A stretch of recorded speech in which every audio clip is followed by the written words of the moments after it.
Now it's my pleasure to introduce a very wonderful and unique senator, Tim Scott of South Carolina. I met Tim in 2010 when he was just being elected to South Carolina's 1st Congressional District. And then just in a short 2 years, he became the first African-American senator from South Carolina to serve in the U.S. Senate. And he is doing so with great distinction. We became friends when we discovered our mutual support of the American-Israel relationship. Tim, a devout evangelical Christian, has signed on as a co-sponsor of every resolution that the pro-Israel American community has supported. Tim has been in the forefront of action in the United States Senate to recognize Jerusalem as Israel's capital and the home of the American embassy. He was one of the first shouting from the floor of the Senate for this. In February, he helped reintroduce the Taylor Force Act in the Senate, which we all know cuts funding to the Palestinian Authority until they stop compensating terrorists and their surviving family members for their actions. Thank you very much, Senator Scott. He co-introduced the Anti-Semitism Awareness Act, which is a bipartisan bill attacking anti-Semitism on the U.S. college campuses, which I am intimately familiar with. I have a deep, profound respect for Tim, for his honesty, his honest reflections, and the resolute actions he takes. Our friendship continues to grow year after year. For me, a truly special treat is our private lunch at the Charleston Place Hotel in South Carolina on my annual visits there.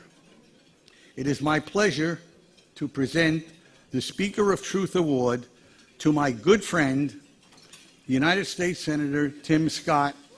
Tim, come forward, please. Well, good evening. How's everybody doing? All right. Well, Phil, thank you so much for that amazing introduction. You did a good job of distilling my support for Israel and my support for Jewish people. God bless you. I will say that so many of the speakers have done such a good job of talking about the necessity of Congress and America standing shoulder to shoulder or back to back with the state of Israel. It is an absolute necessity for world peace, and frankly, it is a necessity for American progress. Without any question.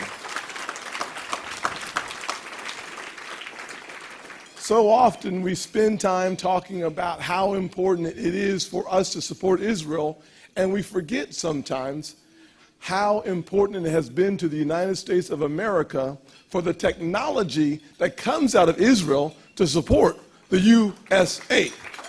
So it is a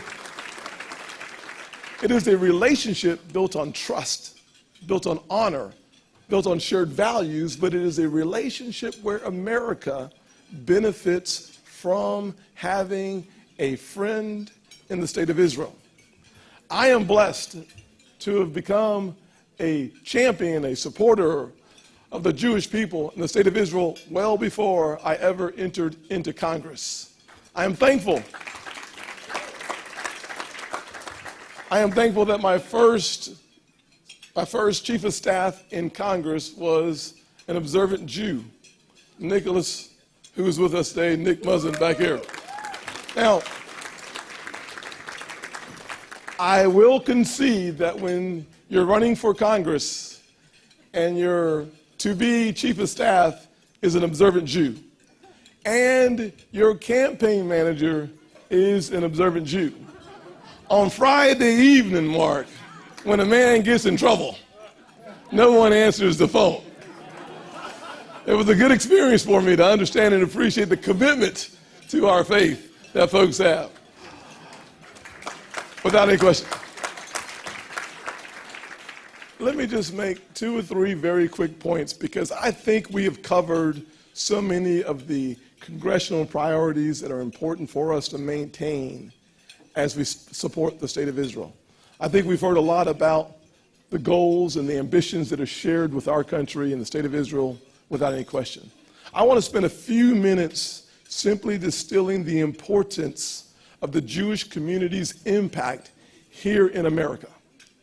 Because I stand before you as a strong supporter of the Jewish state, not because I was elected to Congress, not because I'm a Republican, not because I'm a conservative, but because I am an evangelical Christian. My faith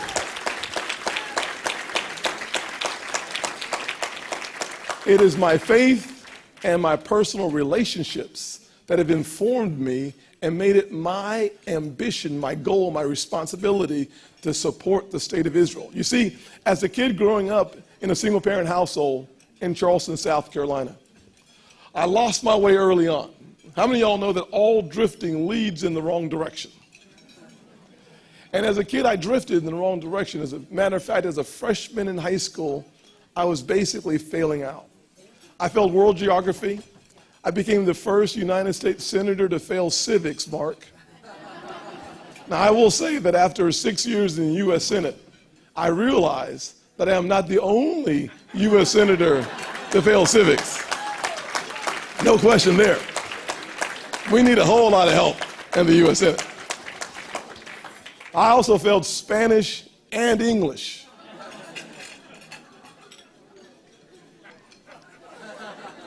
Now, when you fail Spanish and English, no one calls you bilingual.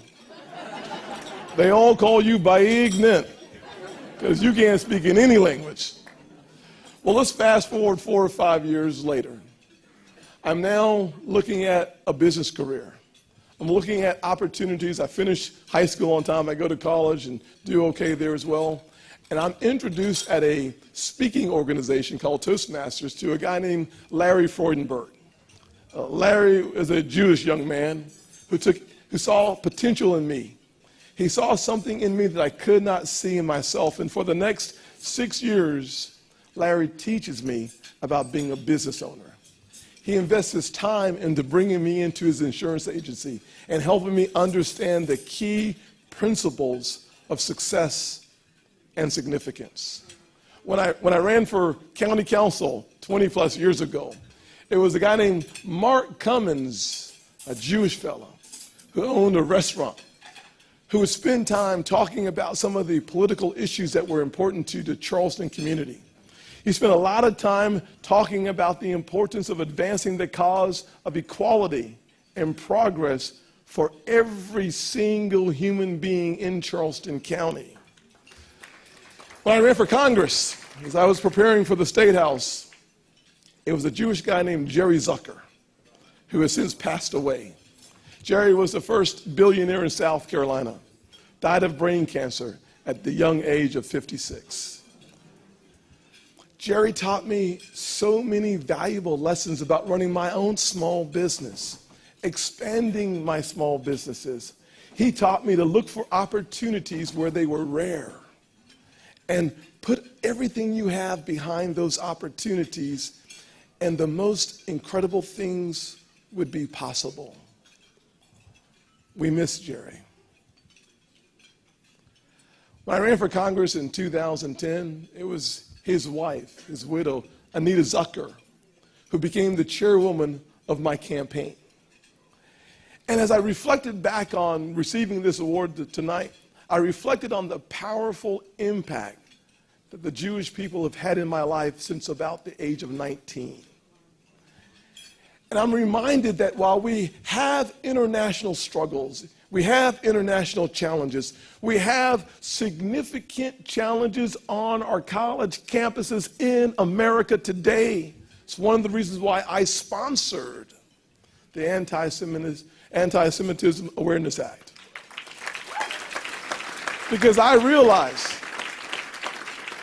that if we are to preserve the significant contribution and celebrate the significant contribution of the Jewish people here in America, so that it becomes the springboard for us to stand shoulder to shoulder with our best friend in the world, the state of Israel. It's because of the efforts, not of the people in the room in support of that relationship. It's in your efforts to make sure that the human soul is touched, changed by the pain and the suffering and then the lessons of the Jewish people. We as a nation have benefited significantly because the story is told. The pain is experienced. If we continue to share the burden, we will see the most magnificent things being possible. And let me close with this. Nehemiah, first chapter, talked about understanding the pain and the misery of his father's land, Jerusalem, where the walls had been torn down and the people were vulnerable.